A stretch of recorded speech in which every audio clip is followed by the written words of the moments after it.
Hey guys, how you doing? Hopefully you're doing okay. I'm going to give you a very thorough overview. I'll kind of skim through the article as opposed to reading through every last word, but I will cover all of the important points. There's a link in the description. I'm also going to be playing a video, which is actually two videos stitched together. There's no audio, but we'll get to see what is allegedly some of the evidence in regards to this case. If you appreciate the coverage, please do like, comment, subscribe, share the video as you see fit. But it's in regards to the scumbag that you see in front of you, or rather the alleged scumbag. He's a doctor. He's a fully trained anesthesiologist. Hopefully my pronunciation's okay. I think I got it right that time. An anesthesiologist. His name, Reynaldo Rivera Ortiz Jr., if we can see it there. Reynaldo Rivera Ortiz Jr., 59 years of age. He's been working at Baylor Scott and White Surgicare in North Dallas, Texas. Baylor Scott and White Surgicare in North Dallas, Texas. And he's currently in jail with no bond. He's facing life in prison would be the maximum penalty. So the trial hasn't taken place as at this point in time.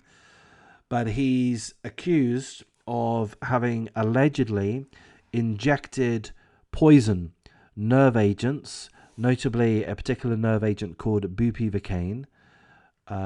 He's accused of injecting poison into IV bags, which were used in surgeries. So whilst patients were undergoing relatively routine surgeries, they used IV bags, which allegedly had been tampered with by this anesthesiologist, Reynaldo Rivera Ortiz Jr., in such a way that he had, I'll say injected or otherwise introduced a nerve agent, notably bupivacaine, a nerve blocking agent rather, notably bupivacaine, into the IV bags.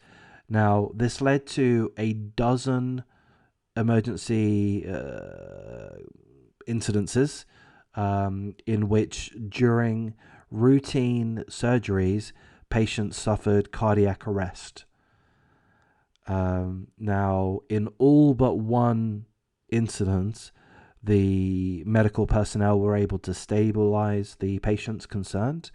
However, there was one death, and that is the death of Melanie Casper, who was also an anesthesiologist at the same facility, Baylor Scott and White Surgicare in North Dallas.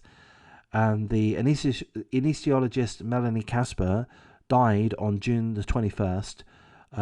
She had taken an IV bag home from the medical facility, and she had administered it to herself in good faith, and it was found that she had died from a lethal dose of bupivacaine, which is a nerve blocking agent used in the administration of anesthesia. So these incidences raised suspicion, and security camera footage has, let's say, caught this anesthesiologist, Reynaldo Rivera Ortiz Jr., has caught him on camera accessing the hospital fridge, which of course he'd be allowed to do, but it is alleged that he was placing in their IV bags which he had tampered with. That is the allegation. So we'll play this. There's no audio, but how cold do you have to be a trained anesthesiologist? How many years of training do you have to go through to be an anesthesiologist? I mean, what, 7 years minimum, 10 years, something like that. They're, I believe, one of the highest paid medical professionals out there. He's working alongside patients. He's working alongside all of his trained professional colleagues, doctors, nurses. What would drive somebody to do this, to attempt to murder multiple people, multiple patients, whilst they're undergoing surgery? beggars belief. It boggles the mind. I do need to reiterate that he's not gone through a trial as yet. So these are allegations that are made against him, but it is fact that his colleague died of a lethal dosage of bupivacaine, and a drug, a nerve blocking agent used in anesthesia. And 11 other patients suffered cardiac arrest mid-surgery. These medical emergencies, these cardiac arrests, only occurred whilst he was working. So he had taken a vacation. None of these incidences occurred. So that would be one aspect which arose suspicion. So he's been described as a medical terrorist, as having, he's alleged to have used poison bombs that exploded on unsuspecting patients.